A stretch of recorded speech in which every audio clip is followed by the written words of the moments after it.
quería extender sus tierras, había quitado bastantes hectáreas al pueblo de Anenecuilco.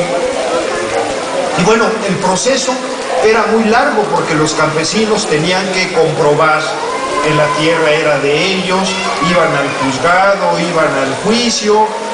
Esto obviamente le daba largas en gobierno y nunca obedecía o nunca respetaba la justicia, pues nunca verdaderamente reconocía que los campesinos fuesen los verdaderos dueños de esas tierras, siempre le daban largas, ¿sí? Y bueno, cuando se da este pleito, Zapata de casualidad estaba en el pueblo de Tlalpan, en una casa de un hacendado, cuidándole los caballos y domando sus caballos y demás, y no estaba al tanto de que se había puesto más conflictivo el pleito este, ¿sí? Y de repente regresa a su pueblo, se entera del pleito, de cómo está el pleito, se va empieza a enterarse, y lo que la hacienda había hecho se había recorrido sus bardas y las había alquilado, esas tierras en conflicto, las había alquilado al pueblo de Villa de Ayala, a campesinos del pueblo de Villa de Ayala, ¿sí? Era una estrategia que usaban mucho las haciendas. Cuando querían tomar más tierras, extendían las bardas, alquilaban esas tierras a los campesinos del pueblo de al lado para que se pelearan después campesinos contra campesinos. O sea, lo que esperaba la hacienda es que se pelearan los de Villa de Ayala contra los de Anenecuilco por esas tierras. Y la hacienda era la que provocaba estos pleitos, y ellos felices que se mataran los campesinos por las tierras, ¿no? Se entera Zapata de esto, se da cuenta y regresa y hace algo inaudito. Junta a 60 hombres armados, llega armado con hombres armados a las tierras en conflicto, habla con los campesinos que habían alquilado esas tierras, los convence de que se vayan, que el pleito no es con ellos, que el pleito es con la hacienda, pero pues que esas tierras son de Anenecuilco, ¿sí? Se salen, toman las tierras y asunto resuelto. En este caso, la hacienda era la que tenía que comprobar que esas tierras en conflicto eran de la hacienda y no los campesinos tenían que probar que esas tierras eran de ellos. ¿Sí me explico? Voltea el juicio al revés y tiene un éxito rotundo. Esta noticia se corre pero por todo el estado de Morelos, y entonces Zapata empieza a recibir a un montón de campesinos pidiéndole y siguiéndolo para que resolviera los problemas en sus lugares de origen, porque ganó fama Zapata de que él sí resolvía los problemas con la hacienda, con este mecanismo, ¿no? De tal manera que en 1910, antes de que se iniciara lo que conocemos como Revolución Mexicana, Emiliano Zapata ya era un dirigente campesino importante aquí en el estado de Morelos, ¿sí? En noviembre de 1910, ¿sí? O sea, acuérdense que la historia oficial nos dice que el 20 de noviembre de 1910, a las 6 de la tarde, según el plan de San Luis, porque daba hasta ahora, no había hora de verano ni nada de eso, todo el país era a las 6 de la tarde, ¿sí? Se iba a iniciar la revolución, ¿sí?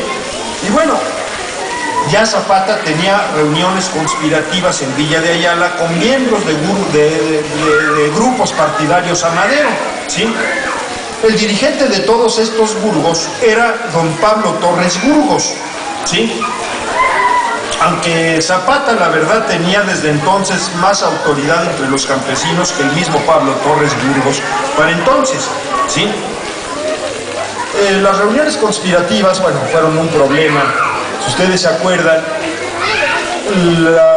los que se iban a levantar, los que iban a coordinar la revolución maderista en el sur, eran los hermanos Hernández de Puebla. Pero 2 días antes del 20 de noviembre, o sea, el 18 de noviembre de 1910, son asesinados en Puebla. Entonces la revolución aquí en el sur queda sin cabeza. Y entonces Pablo Torres Burgos, en diciembre de 1910 viaja hacia Estados Unidos, donde estaba Madero, en San Antonio, Texas, ¿sí?, para entrevistarse con Madero y acordar los términos de la insurrección y que aceptara que él iba a ser el coordinador o el jefe de la revolución en el sur, ¿sí?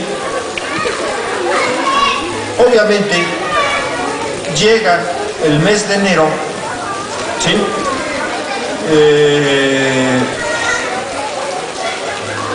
Bueno, se tarda bastante en llegar. No es fácil un viaje a Estados Unidos en esa época, no había aviones, no había nada de nada, ¿sí?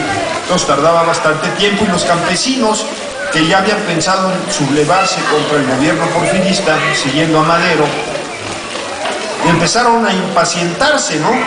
¿Sí? Y los hacendados y demás empiezan a alarmarse por lo que podría haber pasado y lo que pasó finalmente, ¿sí? Y algunos campesinos se levantan en armas en febrero de 1911, ¿sí?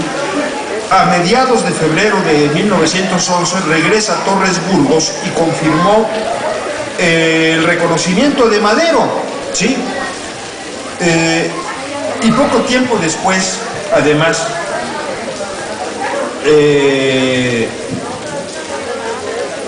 bueno, dan las últimas preparaciones para el alzamiento y el día siguiente se sublevan en Villa de Ayala, el 11 de marzo de 1911. Perfecto. Sí. Y bueno, en ese mitin, cuando se levantan en armas los campesinos de Morelos, ¿sí?, Otilio Montaño lanza la primera consigna que anticipaba ya las diferencias con Francisco Madero, y más que tierra y libertad, la primer consigna, ¿sí?, era impresionante y tiene relación con lo que acabo de hablar.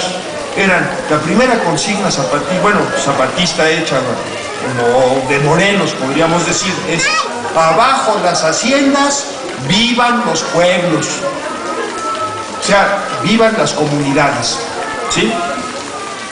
A los pocos días del alzamiento cae muerto Pablo Torres Burgos y enseguida sube, ¿sí?, sube la jefatura del gobierno de la revolución en el sur Emiliano Zapata, ¿sí? Toma Cuautla, en fin, ya voy a resumir porque ya me queda poco tiempo, ¿sí? Regresa después, bueno, derrotan a Porfirio Díaz esa primera vez. Madero empieza a darle vueltas al compromiso que habían hecho con Pablo Torres Burgos y con Zapata, de respetar la propiedad de la tierra en Morelos y devolver las tierras que habían quitado las haciendas a los pueblos.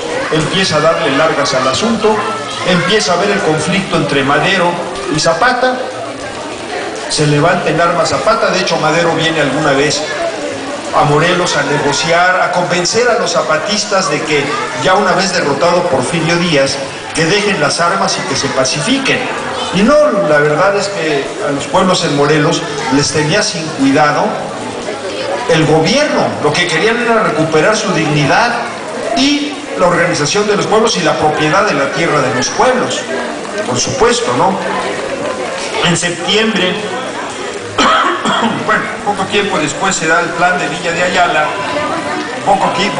casi a los 2-3 días después de que en octubre de 1911, no, de 1910, perdón, toma posesión Madero. A los pocos días se le da el plan de Villa de Ayala, ¿sí?, y no lo reconoce Madero, ¿no? Bueno, lo que quería decir, en breves palabras, es que esta vieja historia de la conservación de la organización de los pueblos de manera autónoma, como se sigue haciendo en el estado de Morelos y en algunos otros lugares, sobre todo del sur de la República Mexicana,